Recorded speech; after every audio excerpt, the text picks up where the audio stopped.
Bismillahirrahmanirrahim.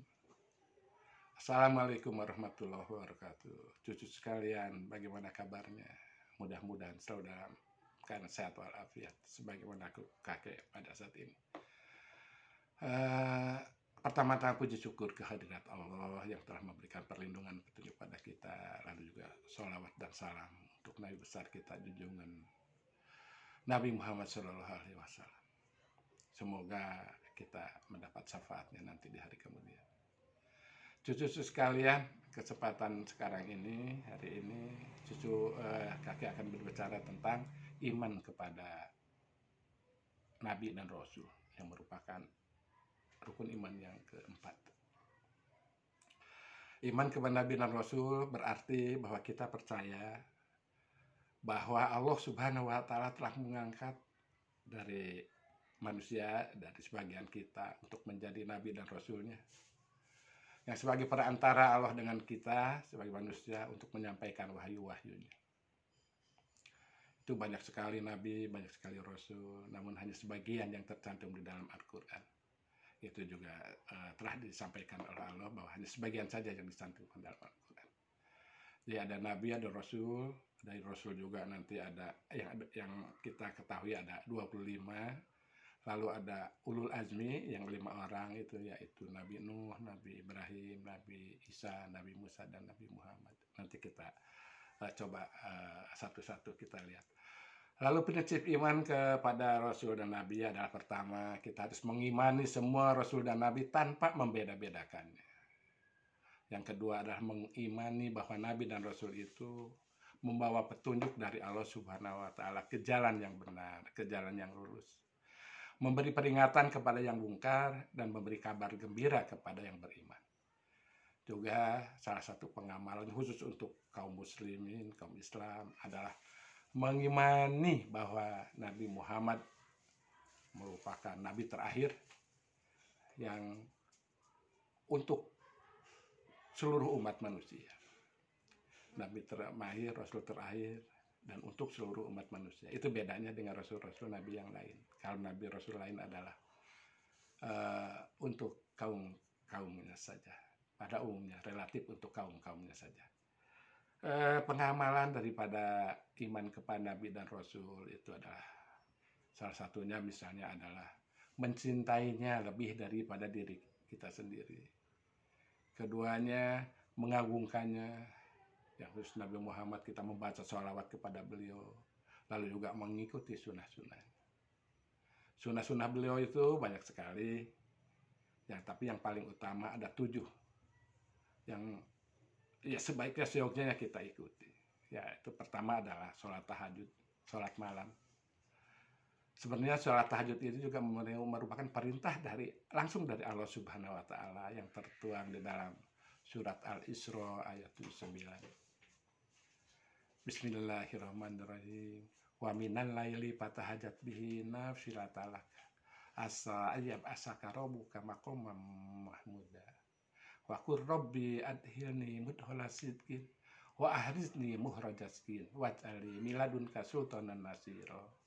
Itu ayat tentang perintah untuk melakukan sholat tahajud, dan di situ juga tersirat pahala-pahala apa yang akan diperoleh kalau kita bersolat tahajud. Yang pertama adalah kita akan diangkat ke tempat yang mulia.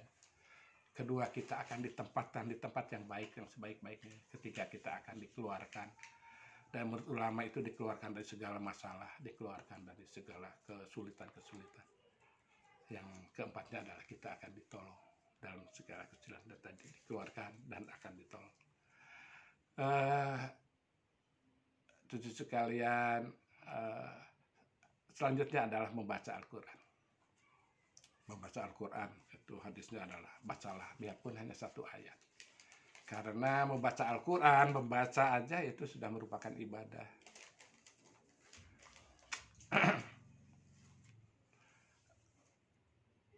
Satu huruf, jadi bukan 1 surat, 1 kalimat, atau hanya 1 huruf aja sudah merupakan 1 kebaikan. Itu jadi perbanyaklah baca Al-Quran sebagaimana yang telah disampaikan oleh kakek pada saat membahas iman kepada kitab. Lalu yang selanjutnya adalah sholat subuh berjamaah. Nah, ini sholat subuh ini merupakan hal istimewa karena disaksikan oleh malaikat. Dan juga ada kalimat tambahan, as-sholatu khairum minan naum. Itu yang merupakan kebaikan daripada sholat itu. Pahalanya dulu adalah sholat semalam. Sholat subuh itu ada ayatnya juga. Aqimis sholata dulu sampai lagosakila wa Qur'an al-fajr. Inna Qur'an al-fajri kana masyhuda. Jadi itulah sholat subuh itu disaksikan oleh Allah. Lalu yang keempatnya adalah sholat duha. Sholat pada siang hari untuk mengharapkan rezeki yang bagus dari Allah Subhanahu wa Ta'ala. Ya, sebenarnya tidak rezeki berupa hanya materi, tapi berupa ilmu yang bermanfaat, rezeki yang halal, kesehatan, juga pengampunan dari segala dosa-dosa kita. Lalu yang selainnya adalah bersedekah. Bersedekah ini dapat mengurangi dosa, dapat menambah pahala dan dosa, dan sedekah ini juga dapat disampaikan untuk ibu bapak kita yang telah meninggal. Lalu yang selanjutnya adalah menjaga wudhu, menjaga kebersihan. Kebersihan adalah merupakan hal utama dalam Islam. Sebelum sholat, sebelum baca Quran itu kita harus bersuci dulu. Dan alangkah bagus indahnya kalau selamanya kita suci. Yang itu dicontohkan oleh Nabi Muhammad SAW, berwudu. Setiap batal berwudu. Lalu yang ketujuh adalah beristighfar, memohon ampun kepada Allah. Nabi itu istighfarnya itu, meskipun kita tahu bahwa Nabi itu maksum, tidak mungkin punya kesalahan, tidak punya dosa, tapi beliau selalu tetap beristighfar. Lebih dari 70 kali apa 100 kali. Nah, kita selaku manusia yang bahasa dosa, yang banyak dosa, marilah kita juga beristighfar. Kalau perlu tiap malam kita sholat taubat. Karena kadang-kadang dosa itu juga kita tidak terasa. Kita merasanya benar, padahal mungkin dari sisi Allah itu adalah merupakan dosa. Nah, untuk itulah kita barangkali selalu berdoa, beristighfar, memohon pengampunan dosa dari yang kita terasa maupun tidak terasa, yang akan datang, dan semua dosa-dosa kita.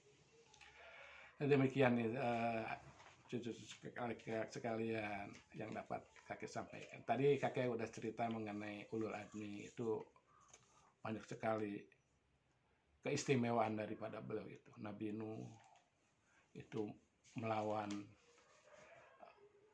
raja juga dan kaumnya, sehingga beliau diperintah oleh Allah untuk membuat perahu. Beliau terkenal sebagai Najiyullah, sering bermunajat. Dan Nabi Nuh sebenarnya bukan nama aslinya. Nabi Nuh itu nama aslinya adalah Abdul Ghaffar. Namun suatu ketika beliau katanya mengejek ada anjing yang bermata 4. Anjing itu jelek.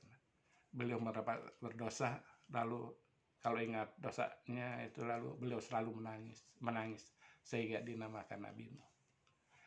Nabi Ibrahim kita tahu kemarin untuk cerita mengenai hijrah itu udah bicara tentang Nabi Ibrahim yang demikian teguh, demikian taat untuk menyembelih putranya. Lalu Nabi Musa, beliau adalah melawan Fir'aun sehingga beliau lari, yaitu membelah lautan.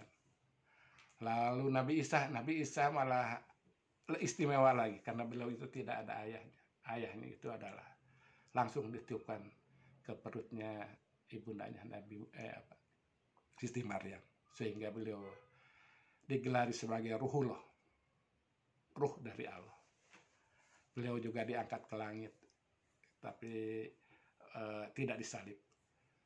Lalu yang terakhir adalah Nabi Muhammad, Nabi kita. Barangkali banyak sekali dari mulai kecil beliau sudah dibersihkan hatinya. Beliau melawan kaumnya, pemuka meskipun paman-pamannya sendiri. Beliau dengan tegar selalu melaksanakan perintah Allah untuk menyebarkan keesaan, menyebarkan akidah bahwa hanya satu Allah yang patut disembah. La ilaha illallah Muhammad Rasulullah. Demikian cucu-cucu sekalian, kakek sampaikan mengenai iman kepada Nabi Rasul ini. Oke, kita tutup. Bismillahirrahmanirrahim. Subhanakallahumma wa bihamdika asyhadu alla ilaha illa anta astaghfiruka wa atubu ilaik. Wassalamualaikum warahmatullahi wabarakatuh.